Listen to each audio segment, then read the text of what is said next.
Think about the last time you went into a crowded restaurant. They probably took your cell phone number and texted you when your table was ready.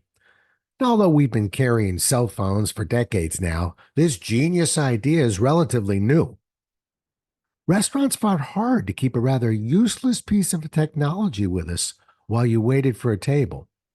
Let's have ourselves a pocket sized pep talk because that ridiculous delay highlights one of the most fundamental principles of customer service. And I'll tell you just what it is. A Pocket Sized Pep Talk, the podcast that can help energize your business and your life with a quick, inspiring message. Now, here's your host, Rob Jollis. Isn't technology amazing? We seem to have an insatiable appetite for anything designed to make our lives simpler. Apple is reporting that we've now downloaded well over 100 billion apps and climbing. The sky's the limit for just about anything, with one unique exception. Go to almost any mall restaurant, and when it's crowded, you'll be put on a waiting list and handed a clunky piece of technology those restaurants took forever to replace. That amazing piece of technology was called a restaurant pager, and with its pretty lights and impending buzzer, it seemed to be designed to help both you and the restaurant.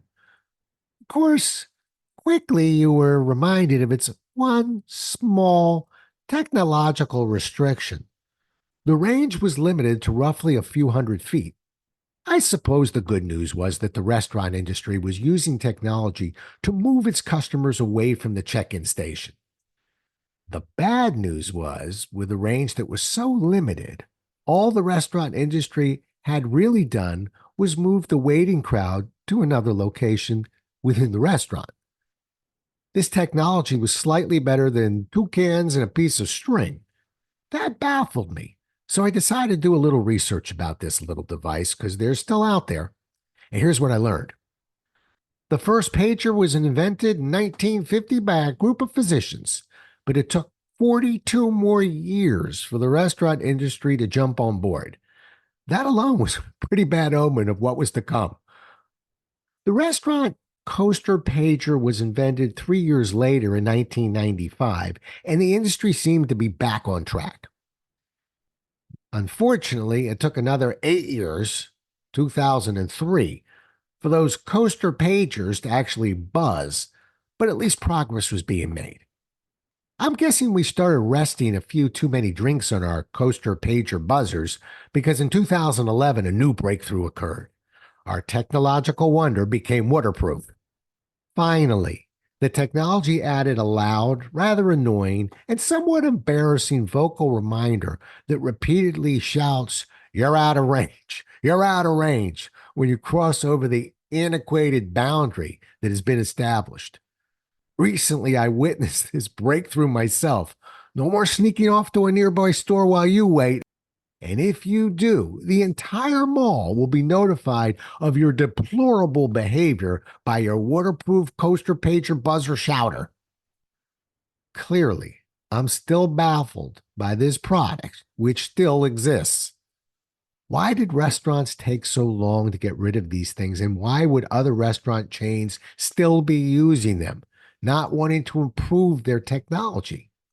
It makes things so much better for the customers who are often waiting for over an hour with their waterproof coaster, pager, buzzer shouters. It would make things so much better for the stores located in the vicinity of the restaurant, since they could count on the restaurant's waiting patrons for business.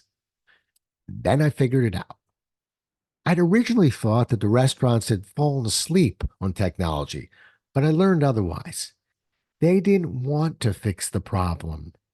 Restaurants don't want to fix the problem because the solution might satisfy the customer, but it won't satisfy the restaurants. The restaurant industry doesn't want you to spend your waiting time away from their establishment because it would delay their ability to seat you when a table is ready and eliminate their ability to sell you other items, such as drinks from their bar. In making this decision, the restaurant industry reminds me of one fundamental rule that businesses must never forget. When you create a process that serves no one but yourself, you are in direct conflict with customer service. In the end, it's not about using or not using the technology that's available. It's about focusing on your priorities and finding solutions that will ultimately serve the single most important entity of any business, the customer. Thanks so much for listening. If you enjoyed today's show, please rate and recommend it on iTunes, Outcast, or wherever you get your podcasts. You can also get more information on this show and Rob at jollis.com.